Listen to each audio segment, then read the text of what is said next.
Yesterday, I maxed Philip and did some testing with him, and I've got to say, I'm really impressed, although other people weren't as impressed. So in this video, I'm going to break it down. Why it is that I think Philip is actually a triumph for Rise of Kingdoms, why it is that I think he points to the direction the meta is headed for this game, and whether or not you should actually invest in this commander, that question that you probably came to the video for. So let's start with actually the thing I'm most excited about, which is the direction that I think the game is headed. And what I think the game is ultimately doing is moving to a world where a commander is fine, but not too strong if you don't work on the formation for them. But once you work on the formation for the commander, the one that they're actually optimized for, then you're going to see absolutely busted returns for what you're doing. And the reason this is most important for Philip is that he happens to care a lot about the echelon formation. Now, for those of you who haven't been following along with why I think Philip is going to be good and what he actually does, is because he buffs nearby allies. This is very powerful when you have lots of allies nearby. There's a limit to 5 nearby friendly units that can get buffed, including his own troop. So it's going to be himself and 4 others. But he has a chance to fire off his active skill all over again, as does the secondary he's paired with, or whoever you pair him with, even if they're the primary.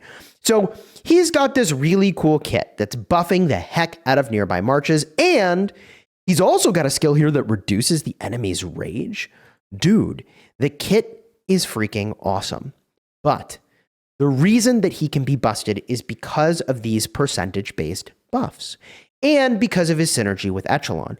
So what I would say, long story short, from the summary of the testing, is that he's balanced but not totally busted if you make him the primary and if you don't have Echelon going for you.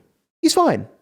But the moment you have 5 armies and you push the Echelon synergy, he is going to absolutely pop off. And I believe this so strongly that I have already spent like $1,000 on armaments working toward Echelon, trying to get to the point where I can make this personally pop off and go, I told you this was going to be completely insane. Now, with that said, okay, what is it about Echelon that is so insane?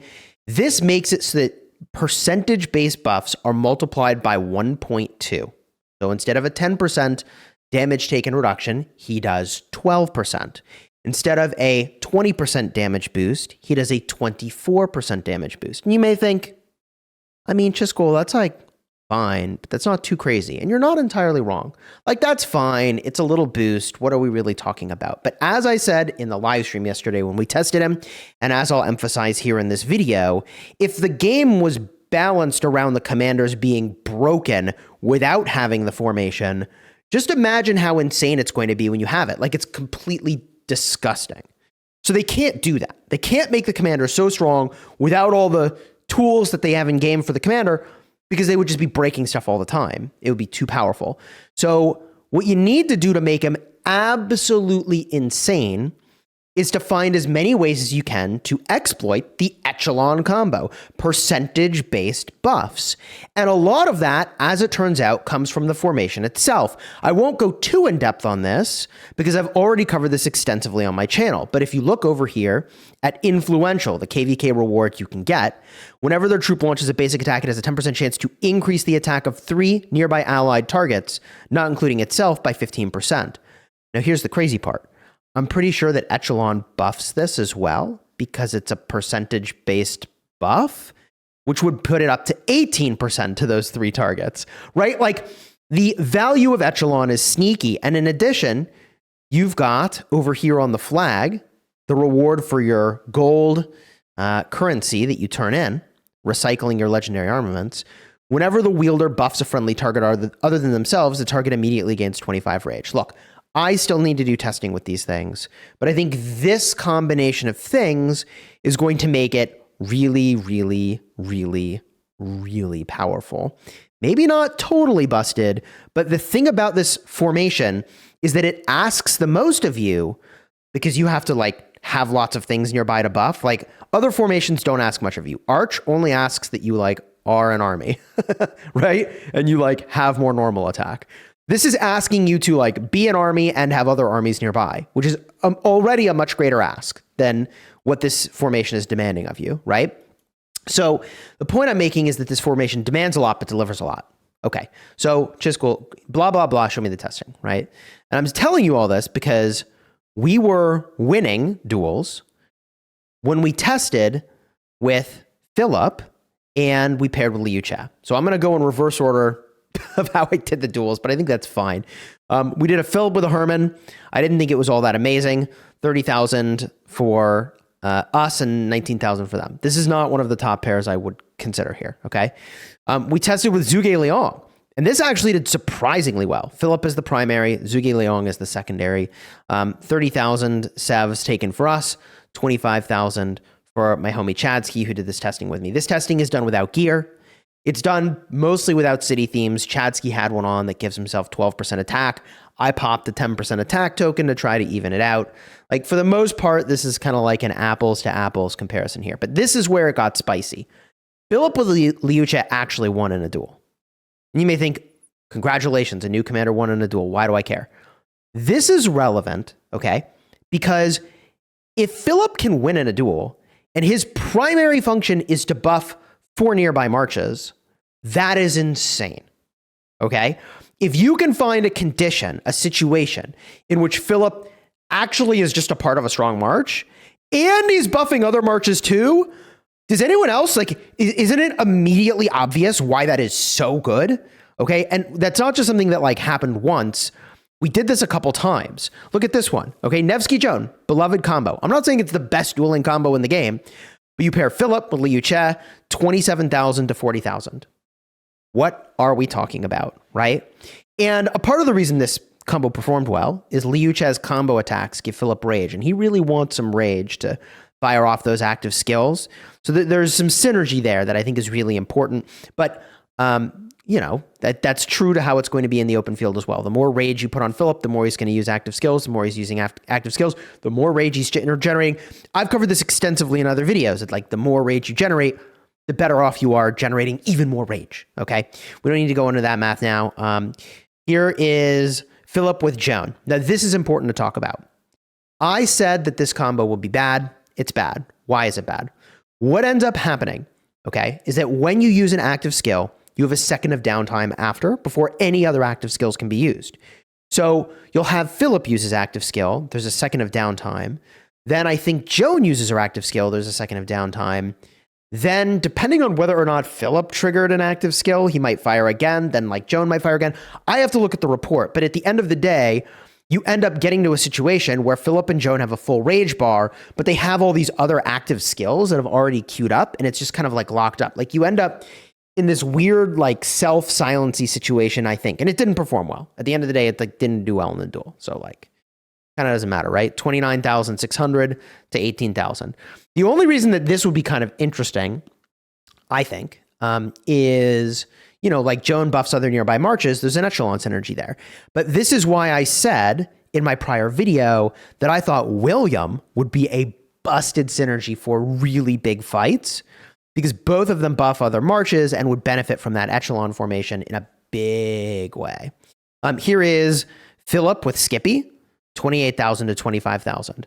So even with Skippy, it did okay. And I just want to give some context again that like, if this march could do decently in a duel, okay, then when you factor in the buffing of 4 other marches, that's pretty legit, right? Like that's really good. We did more of this with Skippy, Philip Skippy versus Guan Skippy. And the silence here is just so powerful. Why? The more frequent your enemy is using active skills, the more likely that a silence is going to disrupt that. So because Philip is using lots of active skills, right, disrupting him in this duel was very, very, very powerful. And that led to some Guan Skippy wins. But also, I love when new commanders revive old commanders. I feel like that is very, very good game design. And whether this was intentional or just happenstance, I think that is really awesome that like, yeah, Guan is already good. And I like that old commanders find new reasons to be valuable. W, in my opinion. All right. Onward we go. Philip with Skippy versus Guan Skippy. I lose, but barely. 28,600 to 27,000. It's close. I also have a couple reports where we tested using Philip as the secondary, and he worked better than I expected. I mean, granted, we're talking about infantry battling into cavalry, 30,500 to 38,200. I mean, that's pretty legit. We tried a Huo with Philip. That did not work. 28,700 to about 25,000. There might be a couple more that happened on stream. For some reason, I'm having a hard time finding those reports. But I think we concluded that he's not quite as good as a secondary, but like this worked pretty decently, actually. What do we have over here? Rallies and garrisons, right. So look, hey, duels are cute. But at the end of the day, I just finished telling you that big fights are where he shines. So if we run a 5v5, then that should really illustrate to you that, like, yes, he does in fact shine in a group context. Now I'm going to bring an army home.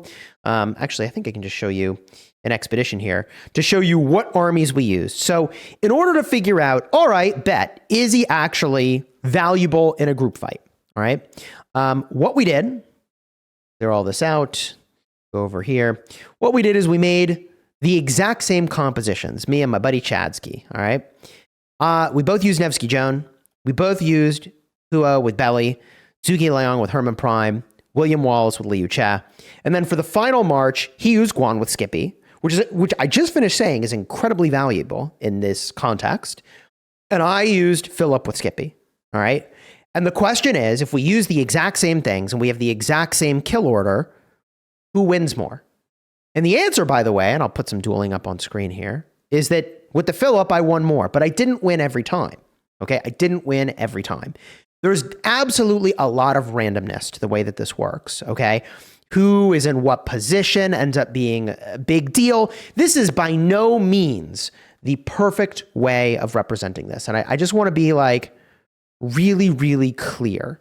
This is not a perfect representation of Philip in the open field. But I think it's pretty awesome and helpful as a starting point. And here's the other thing about these 5v5 duels that's important to understand. Historically, in 5v5 duels, Trajan performs much worse than he would if you were actually fighting in the open field. Why is that? Well, Trajan is, as I mentioned, buffing 5 marches just as Philip is. And as your allied marches die, that means you're buffing less things. That means Philip is obviously doing less for you, right? So the thing is that if he's okay in these duels, I think he's even better in really big fights where there's going to be lots of things to buff. Even if some of your marches die off, you're buffing nearby friends. And sometimes those friends are running away and not actually fighting anybody. And sometimes they're charging headlong and you're giving them really nice buffs over here. I mean, look, I would argue that like a 5 to 10% damage boost is absolutely transformative. And if you don't understand how big a deal that is, just look at the old crystal technology. I mean, look, if you were around back in the day, now I'm aging myself, right? I'm dating myself, but I've been playing this game so long. Back in my day, you used to get 300 million% all damage from crystal technology. Not actually, but like it was enough. And it was like, I don't know what, like 10%? Wasn't it like 10%? Maybe it was like 30% originally. And it was devastating in effect. Like just 10% all damage is devastating in effect. So even for a small amount of time, giving yourself and nearby marches 10% less damage taken and a 20% damage boost is a big deal. Not to mention the fact that he doubles the effectiveness of his own army for this buff. He gets 20% less damage taken and a 40% damage buff, which is why I think you should pair him with big damage. So because I maxed him on my restart account, unfortunately, there's some combos we haven't tested yet that I do aspire to go and test. And when I get to do that, I'll make a video about it. And the combos that I want to go and test is obviously Philip with Shajar, right? Like Philip with Shajar seems like one of the most OP configurations. Why would that be the case? Well, we know that Shajar cares a lot about healing when you use her as a secondary. Here you're getting 9% extra heal strength, 9% extra heal strength over there. Plus when you heal, you gain attack, right? Big deal. A really nice set of talents to support the Shajar combo. I think it is an excellent, excellent secondary to run. Got to test it. Also really runs well with echelon formation, by the way. Like I think that might be one of the, I don't want to call it the single best, one of the best combos. I already talked about William, which unfortunate, I couldn't test it on this account, but also it's only going to really be testable in a massive fight where the rectangle AoE actually lands. But remember, he's giving a 20% defense boost to all your friendos. Nice synergy there. And he's giving rage, which is really awesome. I think that could be really cool if you want to run all Cav. And I'm still running William in the open field. I got a lot of commander choices, and I was using him, in Kingsland. This just happened. And the final commander that I really want to test, but I didn't get to, is Asher Benapol, because I don't have him maxed on this account. Okay. And that is because on his expertise, he makes it so that when you use an active skill, do I even have him unlocked? Bro, on this account, I don't. When you use an active skill, you get one of these buffs. So like extra activations of active skills are really, really good in this configuration. All right. I think those are some combos that I'm really, really looking at. In terms of talents, okay, when I used him for testing, I tried to create the best situation possible for testing. Because like, if he wins, like, that's amazing. But if he loses and it was the best situation possible, it's bad news. It's very bad news. So you want to know, is it bad news or not? And so what I did is I picked close formation. Would I take this for the open field if this commander's troop has less than 50% of units remaining, gains 12% attack? I probably would steer you instead towards Cage of Thorns. The value of Cage of Thorns is that it slows a bunch of nearby stuff and he gets extra activations of your active skill. This triggers whenever an active skill fires off. Pretty legit. So that is probably the only tweak I would make to this build, would be to consider just kind of going all the way in over here. Okay, we get this. And I don't think mixed troops is the play necessarily. This is such an interesting topic, by the way, should you go for mixed troops? So the topic of mixed troops is interesting because it depends on whether or not your secondary is there to do damage or your secondary is there to deliver more buffs. And I can explain, okay? So if you're there to deliver more buffs, then I would argue you want to do mixed troops. The reason you want to do mixed troops with him is because when you have mixed troops, you take 15% less damage. You're not really there to do lots of damage. You're there to buff your friendos, live long enough to do it. So you get march speed and less damage taken. Very elegant. If you move all in on the damage plan, like I was doing, using a secondary that does big damage, then a part of the value there is you do 30% more damage if you mono troop. So if you're going mono troop with Philip, right, you're looking at builds like this, you're looking at builds like this. But if you go mixed troops on Philip, then obviously you're going to be really excited, as I failed to type multiple times in a row here, about some of these things off to the side, armored to the teeth and armed to the teeth. So I like 2 points in rejuvenate because otherwise you generally are pulling more rage than you actually can take in a single turn. That's due to rage limitations. You absolutely must get strategic prowess. Whenever you use an active skill, you gain defense. This is critical. And you obviously want the extra troop capacity. And from there, I think armed to the teeth and armored to the teeth are very obvious choices. That leaves you with 6 talent points to play with. You can, in fact, drop all 6 in over here and go to Cage of Thorns and just call it a day, right? If we're talking about open field mixed troops. And weirdly, like, it is possible that Trajan ends up being an outstanding pair for him. There's just way more testing we need to do. I'm not necessarily convinced that a Trajan pure buffing combo is the way to go because, like, you're giving yourself 40% damage, bro, and then you're doing literally nothing with it. Nothing at all. That feels so tragic. Like, just your normals and your counters. It could still be good enough. It genuinely could. Okay? But this is a part of the reason why I feel like Philip is kind of a triumph for the game. He is making a formation that had been previously released actually have fresh support for using it, which I think is a win. He is making it so that if you made leadership gear, you now have a new, fresh, powerful open field use. And it brings us to the question of, What about if he's the secondary? And people have probably been sitting in this video this entire time going like, bro, all I care about is, does he work as the secondary? Because they don't have leadership gear. They're never going to make leadership gear, and it is what it is. And I totally understand and appreciate that. What I think is that his most favorable situation, as I've said before, is primary commander, full echelon formation. If you use him as the secondary commander and you're not using echelon formation, I think he's fine, but I don't think he is necessarily going to be dramatically elevating the power level of what you're doing. You see what I'm saying?